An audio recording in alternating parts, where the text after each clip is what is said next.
Hi everyone! So today I just want to share with you the difference between a Pilates and yoga mat. And Pilates mats are usually thicker because we usually work on our spine posture and we do some rollbacks and stuff like that. So we need a lot of a good support for our base, and our mats are usually between 6 to 10 mm thick. So I'll show you what I have at home. I have two types. One is a 6 and one is a 10. Hopefully you try it before you get a good mat at home and have a good support for your home workouts.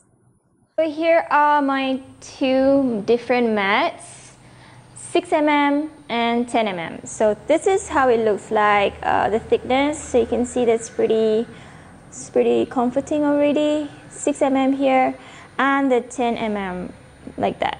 Maximum comfort. This one's a bit old, so I'm getting a new one, and yeah, it's really comfortable that I can actually just sleep on it and rest. So there you go.